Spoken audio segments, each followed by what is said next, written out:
Waheguru Ji Ka Khalsa, Waheguru Ji Ki Fateh. Today we're going to talk about tips and tricks for staying married and for creating joy in your marriage.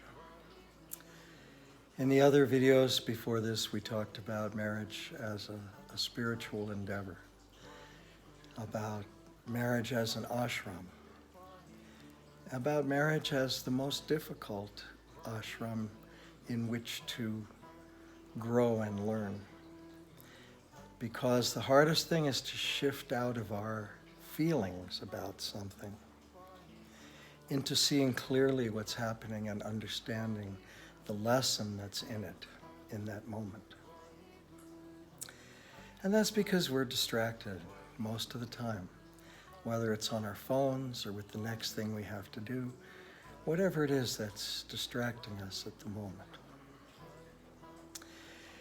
When you first get married, even before you get married, you have an image in your mind of your partner.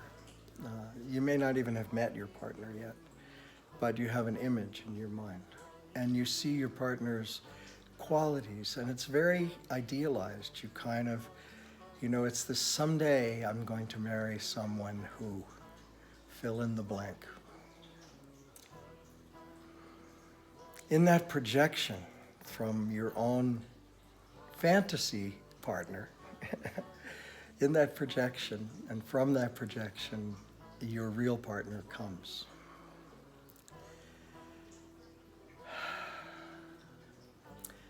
It's the most valuable thing to be able to use our marriages to work on ourselves, to become better people, so that we can serve the Guru better. And that takes commitment. One of the things that happens when you first get married is that your fantasy partner doesn't quite match up with your actual partner. And it doesn't matter who your actual partner is, there's still a disconnect between the fantasy partner and the actual partner. And so there's kind of a honeymoon period where you project the fantasy onto the other person. And when that period winds down, you start to see all the aspects of the other person, things you hadn't noticed before. And some of those aspects may appear to you as negative. He always eats biscuits in bed at night and leaves crumbs in the bed. Okay? It's just, when you first fantasize, you think, look at how the light, catches his beard. Look at how beautiful his face is.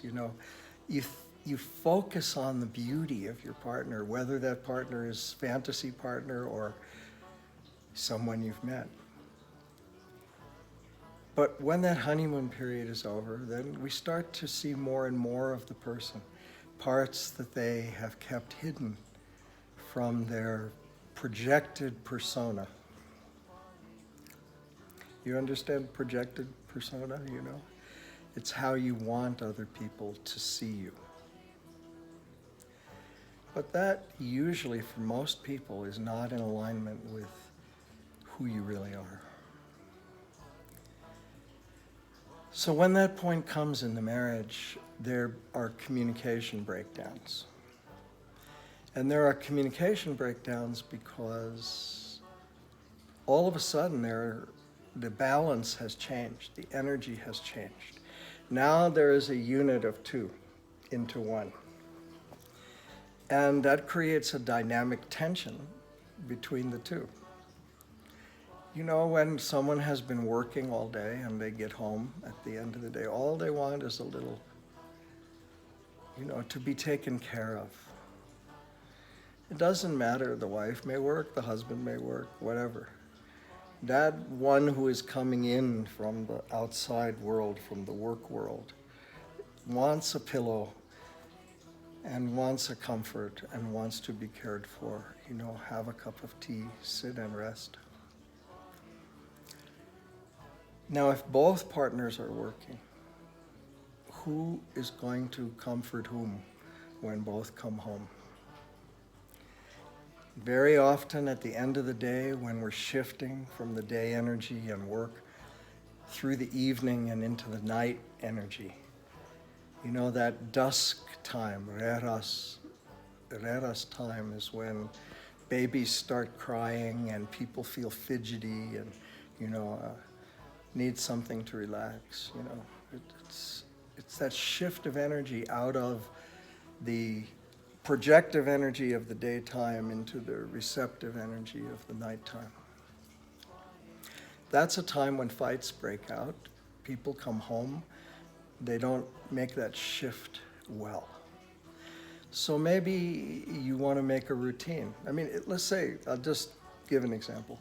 Suppose the husband comes home from work and all he wants is to be comforted, have a foot massage, have a nice, somebody be nice to him, ask him how his day was. And what really happens is he comes home and the wife says, oh my God, you can't believe how the kids were today.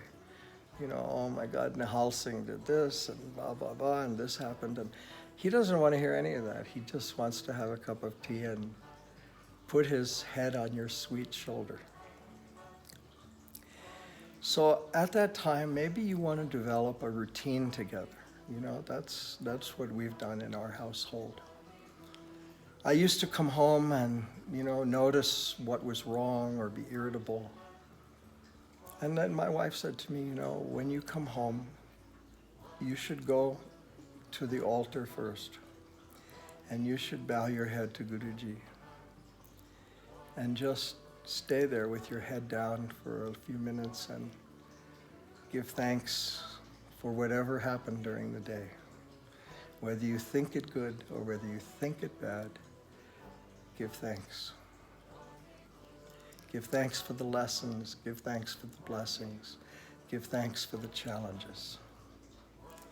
And with that energy shift of bowing my head when I came home, instead of just starting to engage, it gave me a window to find that peace and that comfort at Guruji's charan when I bow, you know, and to come back into the family energy with a much calmer demeanor, you know, more relaxed. So, you know, whatever is happening in your household, maybe you want to set a little bit of a routine for the time when one comes home from work to make that transition. Maybe you want to take the time not just to, oh my God, you know, we have to do reras, blah, blah, blah. No, no, no. Let reras be that cool, refreshing evening rain, you know, that cools off from the hot day and brings that peace, you know.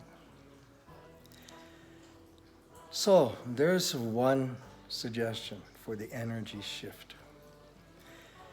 Now in a marriage, there also comes what is known as a communications breakdown. How many times?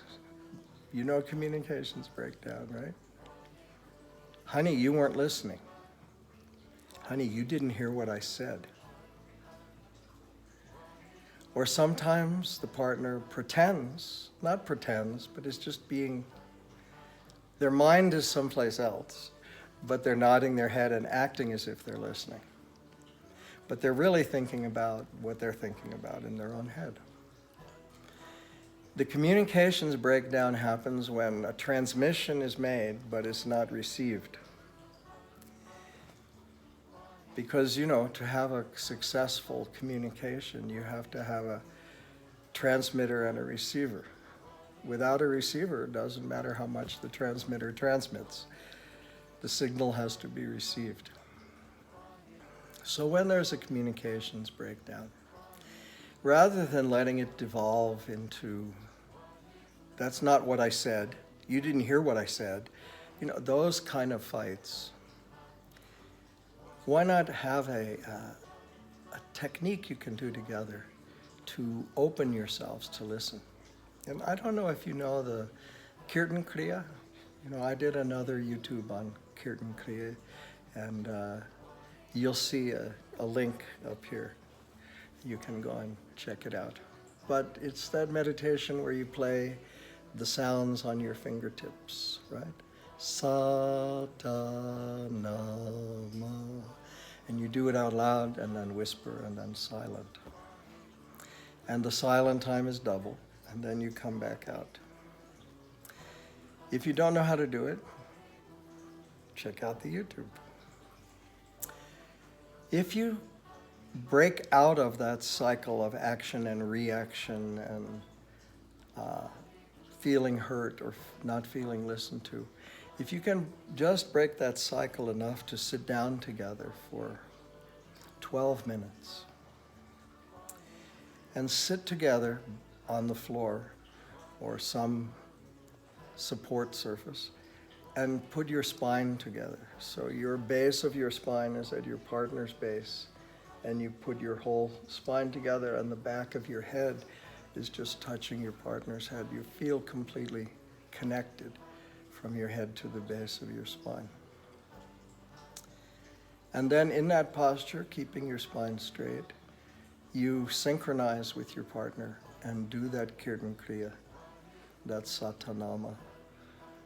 Do that together for, 3 minutes out loud, 3 minutes whisper, 6 minutes silent, and 3 whisper, then 3 out loud. And afterwards, both of you stretch up together, stretch your spine, and then turn around to face each other and give each other a smile and slow down and begin your communication again. If you can do that, it's a couples therapy. You can do yourself. You don't need a counselor. You can just sit and do this as self-therapy for you and your partner. And those communication breakdowns will become less and less and less, and then they will go away. I'll give you one more suggestion. There are so many. And I'll tell you also some stories from our marriage. But I'm going to give you one more suggestion. Most times when people get married, the focus is on the reception. It's on the mendi, it's on all the preparations, it's all that. But imagine that you didn't have any of that. It's just you and your partner, as you are, bowing your heads to the Guru and sealing the deal, signing on the dotted line, sealing the deal with Guruji. In that simple union, there is a template for how to live as a married person. And that template is Lavan. If you watched the video I did several videos on the Lavan. If you watched those, we went through each verse of the Lavan. Now, my suggestion is this. It doesn't take long to read the Lavan. It's only 4 verses. That sometime in the evening, between the time that you first see each other, you first come home, to take time to sit down together and read the Lavan together. Just read it slowly. Read it out loud. Hear the sound of it. Hear the sound of your 2 voices together. And in that moment that you read the Lavan, hearken back to that moment when you bowed your head to the Guru at your Lavan when you got married. And understand that that was the beginning of setting foot on this path of marriage, on this path of Grihastashram. And that each day when you sit together and do the Lavan together and hear the sound of your voices, anchor yourself back in the promise of that first Lavan when you made those 4 rounds and made the Guru the center of your life. And in that few minutes when you recite Lavan together, express your gratitude and just give thanks for the blessing of being joined together in this lifetime, and the blessing of being able to live in Grihastashram and to grow and blossom through your marriage.